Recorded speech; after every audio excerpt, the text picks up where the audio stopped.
O crime do Padre Amaro, de Eça de Queiroz. Capítulo 1. Foi no domingo de Páscoa que se soube em Leiria que o pároco da Sé, José Miguéis, tinha morrido de madrugada com uma apoplexia. O pároco era um homem sanguíneo e nutrido que passava entre o clero diocesano pelo comilão dos comilões. Contavam-se histórias singulares da sua voracidade.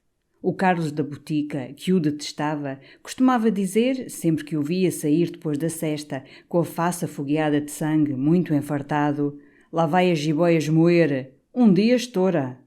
Com efeito estourou depois de uma ceia de peixe, à hora em que defronte, na casa do Dr. Godinho, que fazia anos, se polcava com alarido. Ninguém o lamentou e foi pouca gente ao seu enterro. Em geral não era estimado. Era um aldeão. Tinha os modos e os pulsos de um cavador, a voz rouca, cabelos nos ouvidos, palavras muito rudes. Nunca fora querido das devotas. Arrotava no confessionário e, tendo vivido sempre em freguesias da aldeia ou da serra, não compreendia certas sensibilidades requintadas da devoção. Perdera por isso, logo ao princípio, quase todas as confessadas que tinham passado para o polido padre Gusmão, tão cheio de lábia. E quando as beatas, que lhe eram fiéis, lhe iam falar de escrúpulos, de visões, José Miguéis escandalizava-as, rosnando: "Ora histórias, santinha, peça juízo a Deus, mais miolo na bola." As exagerações dos jejuns, sobretudo, irritavam-no. "Coma-lhe e beba-lhe", costumava gritar, "coma-lhe e beba-lhe, criatura."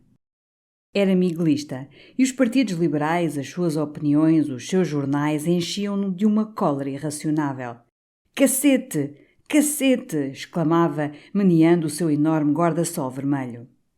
Nos últimos anos tomara hábitos sedentários e vivia isolado com uma criada velha e um cão, o Joli. O seu único amigo era o Xandre Valadares, que governava então o bispado, porque o senhor bispo, Dom Joaquim, gemia havia 2 anos o seu reumatismo numa quinta do Alto Minho. O pároco tinha um grande respeito pelo Xandre, homem seco, de grande nariz, muito curto de vista, admirador de Ovídio, que falava fazendo sempre boquinhas e com alusões mitológicas. O Xandre estimava-o, chamava-lhe Frei Hércules. Hércules pela força, explicava sorrindo, Frei pela gula. No seu enterro ele mesmo lhe foi aspergir a cova. E, como costumava oferecer-lhe todos os dias rapé da sua caixa de ouro, disse aos outros cônegos, baixinho, ao deixar-lhe cair sobre o caixão, segundo o ritual, o primeiro torrão de terra: "É a última pitada que lhe dou." Todo o cabido riu muito com esta graça do senhor governador do bispado. O cônego Ramos contou à noite ao chá em casa do deputado Novaes. Foi celebrada com risos deleitados. Todos exaltaram as virtudes do Xandre e afirmou-se com respeito que Sua Excelência tinha muita pilhéria. Dias depois do enterro apareceu, errando pela praça, o cão do pároco, o Joli. A criada entrara com sezões no hospital. A casa fora fechada. O cão, abandonado, gemia a sua fome pelos portais. Era um gozo pequeno, extremamente gordo, que tinha vagas semelhanças com o pároco. Com o hábito das batinas, ávido de um dono, apenas via um padre, punha-se a segui-lo, ganindo baixo. Mas nenhum queria o infeliz Joli. Enxutavam-no com as ponteiras dos guarda-sóis.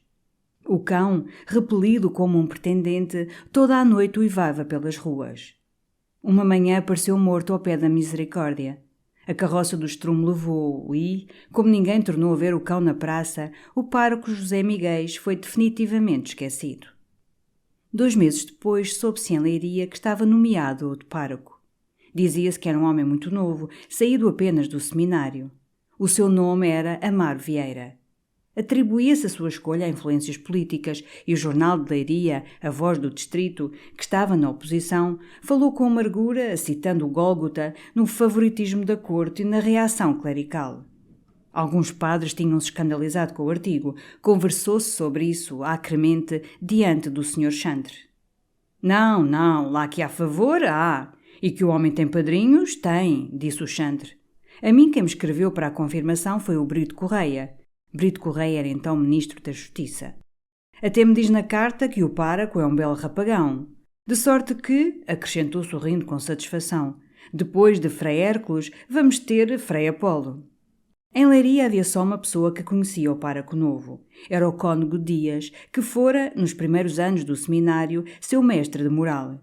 No seu tempo, dizia o cônego, o pároco era um rapaz franzino, acanhado, cheio de espinhas carnais. Parece que o estou a ver com a batina muito coçada e cara de quem tem lombrigas. De resto, bom rapaz. E espertote. O cônego Dias era muito conhecido em Leiria. Ultimamente engordara, o ventre saliente enchia-lhe a batina. E a sua cabecinha grisalha, as olheiras papudas, o beiço espesso faziam lembrar velhas anedotas de frades lascivos e glutões. O tio Patrício, o antigo negociante da praça, muito liberal e que, quando passava pelos padres, rosnava como um velho cão de fila, dizia às vezes ao vê-lo atravessar a praça, pesado, ruminando digestão, encostado ao guarda-chuva: "Que maroto, parece mesmo Dom João VI." O cônego vivia só com uma irmã velha, a senhora Dona Josefa Dias, e uma criada, que todos conheciam também em Leiria, sempre na rua, entrouxada num chal tingido de negro e arrastando pesadamente as suas chinelas de ourelo. O cônego Dias passava por ser rico. Trazia ao pé de Leiria propriedades arrendadas, dava jantares com peru e tinha reputação o seu vinho Duque de 1815. Mas o facto saliente da sua vida, o facto comentado e murmurado, era a sua antiga amizade com a senhora Augusta Caminha, a quem chamavam a São Joaneira por ser natural de São João da Foz. A São Joaneira morava na Rua da Misericórdia e recebia hóspedes. Tinha uma filha, a Améliazinha, rapariga de 23 anos, bonita, forte, muito desejada. O cônego Dias mostrara um grande contentamento com a nomeação de Amaro Vieira. Na botica do Carlos, na praça, na sacristia da Sé exaltou os seus bons estudos no seminário, a sua prudência de costumes, a sua obediência. Gabava-lhe mesmo a voz, um timbre que é um regalo. Para um bocado de sentimento nos sermões da Semana Santa, está a calhar. Predizia-lhe com ênfase um destino feliz, uma conesia de certo, talvez a glória de um bispado. E um dia, enfim, mostrou com satisfação ao coadjutor da Sé, criatura servil e calada, uma carta que recebera de Lisboa de Amaro Vieira. Era uma tarde de agosto e passeavam ambos para os lados da Ponte Nova. Andava então a construir-se a estrada da Figueira.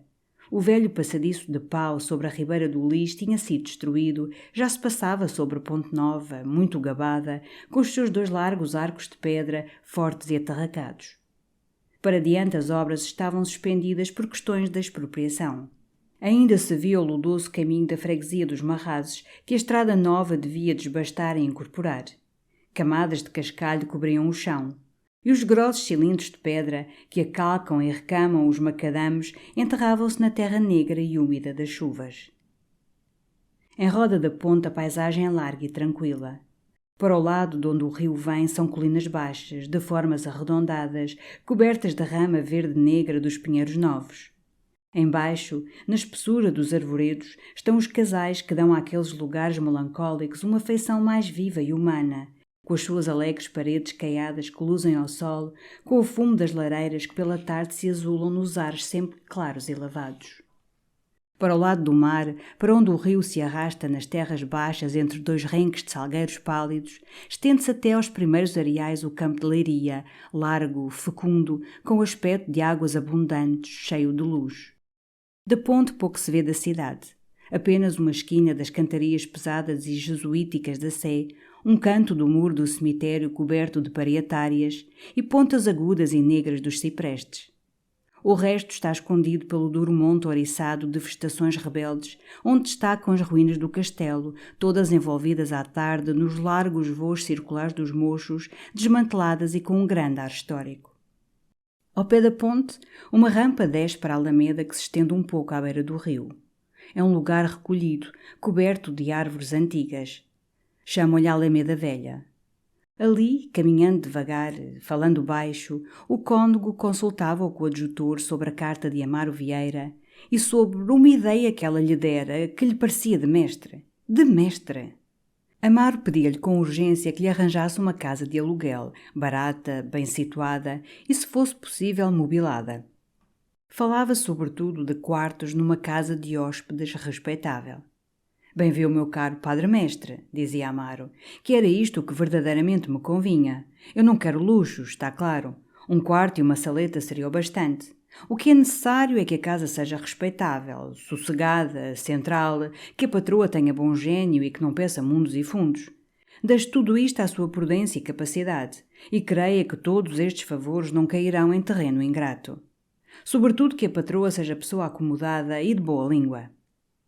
Ora, a minha ideia, amigo Mendes, é esta: metê-lo em casa da São Joaneira, resumiu o cônego com um grande contentamento. É rica ideia, hã? Soberba ideia, disse o coadjutor com a sua voz servil. Ela tem o quarto de baixo, a saleta pegada e o outro quarto que pode servir de escritório. Tem boa mobília, boas roupas. Ricas roupas, disse o coadjutor com respeito. O cônego continuou.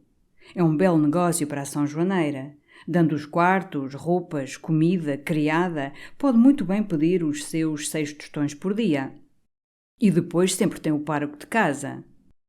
Por causa da Améliazinha que eu não sei, considerou timidamente o coadjutor. Sim, pode ser reparado. Uma rapariga nova. Diz que o senhor pároco é ainda novo. Vossa Senhoria sabe o que são línguas do mundo. O cônego tinha parado. Ora, histórias! Então o padre Joaquim não vive debaixo das mesmas telhas com a afilhada da mãe? E o cônego Pedroso não vive com a cunhada e uma irmã da cunhada, que é uma rapariga de 19 anos? Ora essa! Eu dizia, atenuou o coadjutor. Não vejo mal nenhum. A São Joaneira aluga os seus quartos, é como se fosse uma hospedaria. Então o secretário-geral não esteve lá uns poucos de meses? Mas um eclesiástico, insinuou o coadjutor. Mais garantias, senhor Mendes, mais garantias, exclamou o cônego. E parando, com uma atitude confidencial. E depois a mim é que me convinha, Mendes, a mim é que me convinha, meu amigo. Houve um pesado silêncio. O coadjutor disse, baixando a voz: Sim, Vossa Senhoria faz muito bem à São Joaneira. Faço o que posso, meu caro amigo, faço o que posso, disse o cônego. E com uma entonação terna, risonhamente paternal: Que ela é merecedora. Boa até ali, meu amigo. Parou, esgazeando os olhos. Olhe que um dia em que eu não lhe apareça pela manhã às 9 em ponto, está num frenesi. Oh, criatura, digo-lhe eu, a senhora rala-se sem razão. Mas então é aquilo, pois quando eu tive a cólica no ano passado, emagreceu, senhor Mendes, e depois não há lembrança que não tenha. Agora, pela matança do porco, o melhor do animal é para o Padre Santo, você sabe? É como ela me chama. Falava com os olhos luzidios, uma satisfação babosa. Ah, Mendes, acrescentou, é uma rica mulher. E bonita mulher, disse o coadjutor respeitosamente. Lá isso, exclamou o cônego parando outra vez. Lá isso, bem conservada até ali. Pois olhe que já não é criança, mas nem um cabelo branco, nem um só. E então que cor de pele. E mais baixo, com um sorriso goloso. E isto aqui, ó Mendes, e isto aqui, indicava o lado do pescoço debaixo do queixo, passando-lhe devagar por cima a sua mão papuda. É uma perfeição. E depois mulher de asseio, muitíssimo asseio. E que lembrançazinhas! Não há dia em que me não mande o seu presente. É o covilhete de geleia, é o pratinho de arroz doce, é a bela morcela de aruca. Ontem me mandou ela uma torta de maçã. Ora, havia de você ver aquilo. A maçã parecia um creme. Até a mana Josefa disse, está tão boa que parece que foi cozida em água benta. E pondo a mão espalmada sobre o peito, são coisas que tocam a gente cá dentro, Mendes. Não é lá por dizer, mas não há outra. O coadjutor escutava com a taciturnidade da inveja. Eu bem sei, disse o cônego parando de novo e tirando lentamente as palavras. Eu bem sei que por aí rosnam, mas é uma grandíssima calúnia. O que é que eu tenho muito apego àquela gente. Já o tinha em tempo do marido. Você bem o sabe, Mendes. O coadjutor teve um gesto afirmativo. A São Joaneira é uma pessoa de bem. Olhe que é uma pessoa de bem, Mendes, exclamava o cônego, batendo no chão fortemente com a ponteira do guarda-sol. As línguas do mundo são venenosas, senhor cônego, disse o coadjutor com uma voz chorosa. E, depois de um silêncio, acrescentou baixo. Mas aquilo a Vossa Senhoria deve-lhe sair caro. Pois aí está, meu amigo. Imagine você que desde que o secretário-geral se foi embora, a pobre da mulher tem tido a casa vazia. Eu é que tenho dado para a panela, Mendes. Que ela tem uma fazendita, considerou o coadjutor. Uma nesga de terra, meu rico senhor, uma nesga de terra. E depois as décimas, os jornais. Por isso digo eu, o páraco é uma mina. Com os 6 tostões que ele der, com o que eu ajudar, com alguma coisa que ela tire da hortaliça que vende da fazenda, já se governa. E para mim é um alívio, Mendes. É um alívio, Sr. Cônego, repetiu o coadjutor. Ficaram calados. A tarde descaía muito límpida. O alto céu tinha uma pálida cor azul. O ar estava imóvel. Naquele tempo o rio ia muito vazio. Pedaços de areia reluziam em seco. E a água baixa arrastava-se com um marulho brando, toda enrugada de roçar dos seixos. 2 vacas, guardadas por uma rapariga, apareceram então pelo caminho lodoso que do outro lado do rio, de fronte à alameda, corre junto de um silvado. Entraram no rio devagar e, estendendo o pescoço pelado da canga, bebiam de leve, sem ruído. A espaços erguiam a cabeça bondosa, olhavam em redor com a passiva tranquilidade dos seres fartos, e fios de água, babados, luzidios à luz, pendiam-lhes dos cantos do focinho. Com a inclinação do sol, a água perdia a sua claridade espelhada, estendiam-se as sombras dos arcos da ponte. Do lado das colinas ia subindo um crepúsculo esfumado, e as nuvens cor de sanguínea e cor de laranja que anunciam o calor faziam, sobre os lados do mar, uma decoração muito rica.